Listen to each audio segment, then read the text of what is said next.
Hello, I'm Christopher Cohen for Revolution Against Depression and Anxiety.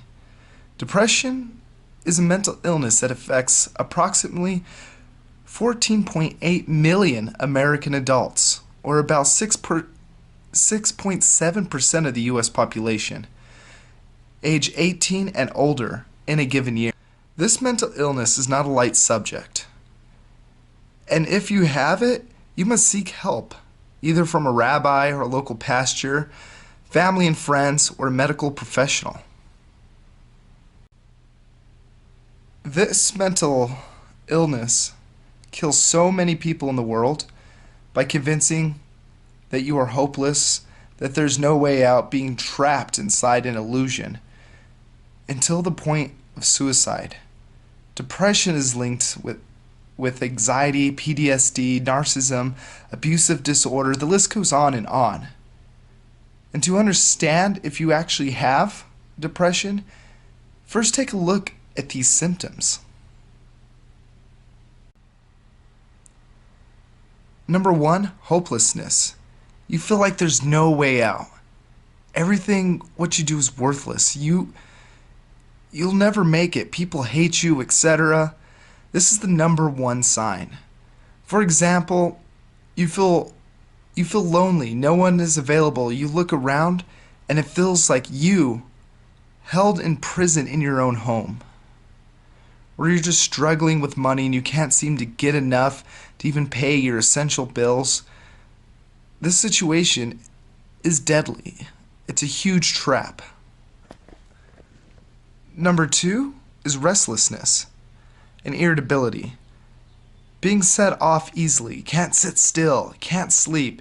You feel like you have to do something, or you have so much anxiety, you're consistently worrying about your situation. Basically, you're in a state of distress and panic. Number 3, anhedonia, losing interest in things that you love, losing interest in your family, book clubs, activities, outside of your work, like the outdoors, fishing, your church family. You don't want to participate with anyone. Number 4, eating or loss of appetite. This sign is common. Your diet is a factor of your depression. For example, if you're so depressed that you need to fill in that hopeless feeling with something sweet or good, something satisfying, what you're subconsciously trying to clear yourself by giving yourself something tasty, hoping it would somehow fill in the void, or overeating to fill in that void.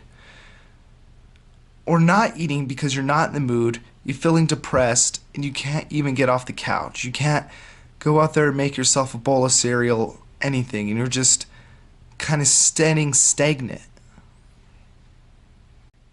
Number 5, suicidal thoughts. If you have this, or had this in your head about hurting yourself, you do need to seek immediate help. Thoughts like this are the largest killers in teens and young adults, and it's so troubling to know how many people it kills per year.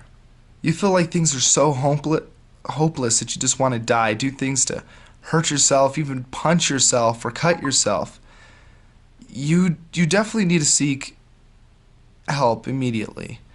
And if you have this sign, do not be scared. This is not that common, but it is common with the mental illness. Don't be shy about if you have a mental illness. You need to seek help immediately. Number 6 is physical manifestations, consistent sickness, headaches, stomach pains, etc. You're starting to feel sick. You cannot seem to get well. Losing time, work, etc. Losing time from work. I mean, the list goes on. And there are many, many more signs than this. This was just a list 6. I think that were the top factors. If you are struggling with any of this, I would recommend immediately seeking a rabbi or a pastor. Then surrounding yourself with friends. Or even seeing a psychiatrist, calling the helpline. And I'm going to leave those numbers in the comment section below, some good helplines. But listen, you People people like to leave these certain depressions, certain anxiety untreated. And that is dangerous. Very, very dangerous. You need not to be alone. If you're struggling with depression, don't let it become out of your control. Don't become locked in your own head, telling yourself that putting yourself down, putting yourself into a lower level, lower state. This is never good. This is very deadly. And this is the reason why it does take so many lives, is because people do leave it untreated. They figure that they could take care of it themselves. They could take care of their problems themselves. You need not to rely upon yourself. Rely upon the community that you are in. Rely upon your church family. And if they're not responding, go to someone else. Go to a therapist. Work out your problems. Go to your spouse. If you don't have a spouse, go to your friends. If you don't have that much friends, find someone. Find people. Reach out. Use those helplines. They're there to help you.